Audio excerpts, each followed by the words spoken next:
العالمين الصلاة والسلام على سيد المرسلين وعلى آله وأصحابه أجمعين। বাড়িগ্রাম উপজেলা প্রশাসন কর্তৃক আয়োজিত জুলাই শহীদ দিবস উপলক্ষে আজকের আলোচনার সভায় উপস্থিত বাড়িগ্রাম উপজেলা শাখার সম্মানিত উপজেলা প্রশাসক, প্রেসিডেন্ট মহোদয় এবং বিভিন্ন রাজনৈতিক দলের দায়িত্বশীল বৃন্দ এবং সাংবাদিক ভাইয়েরা, আসসালামু আলাইকুম ওয়া রাহমাতুল্লাহি ওয়া বারাকাতুহু। মহান আল্লাহ রাব্বুল আলামিনের শুকরিয়া আদায় করছি যে মহান আল্লাহ আলামিন আমাদেরকে একটি সুন্দর একটি প্রোগ্রামে উপস্থিত হওয়ার তৌফিক দান করেছেন, আলহামদুলিল্লাহ। ইন্নামাস সাবিলু আলাল্লাযিনা ইয়াজলিমুনা নাস।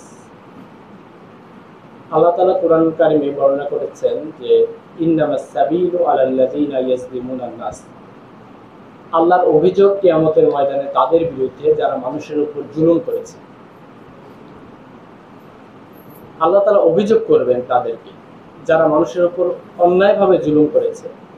আমরা তো দেখেছি যে বিগত ফ্যাসিস্ট সরকারের আমলে আমাদের সাধারণ জনগণ, বিভিন্ন রাজনৈতিক দলের কর্মী, আওয়ামী লীগের বাহিরে যারা ছিলেন, সরকারের বিরুদ্ধে যারা ছিলেন, প্রত্যেকেই কঠিনভাবে নির্যাতনের মুখোমুখি তাদেরকে হতে হয়েছে।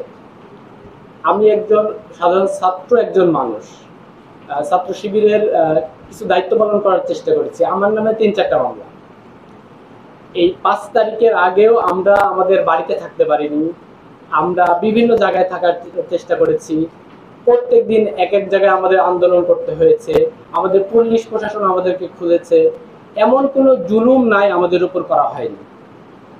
আমরা তো এমন একটি বাংলাদেশ আমরা চেয়েছিলাম যে বাংলাদেশের প্রত্যেকটি সম্মানিত নাগরিকরা এই দেশকে একটি উন্নত শিখরে পৌঁছানোর জন্য কাজ করবে।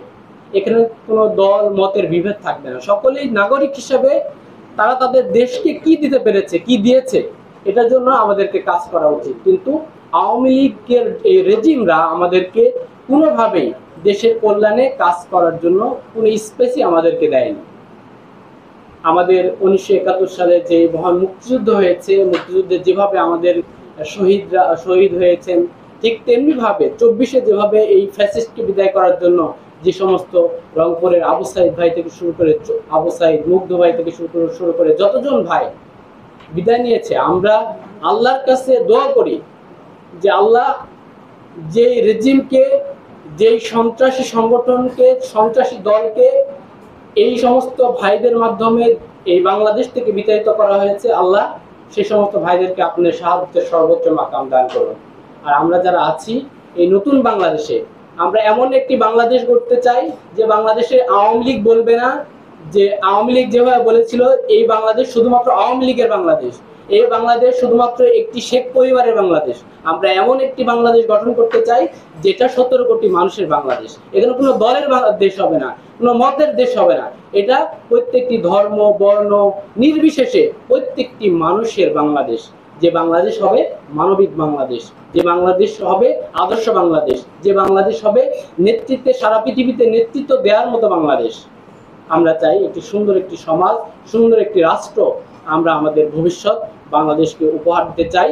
অন্যান্য রাষ্ট্র আমাদের দিকে তাকিয়ে থাকবে যে এই দেশ একটি সোনার দেশ, এই দেশ আদর্শের দেশ, এই দেশ 17 কোটি মানুষের দেশ। আসসালামু আলাইকুম ওয়া রাহমাতুল্লাহি ওয়া বারাকাতুহু।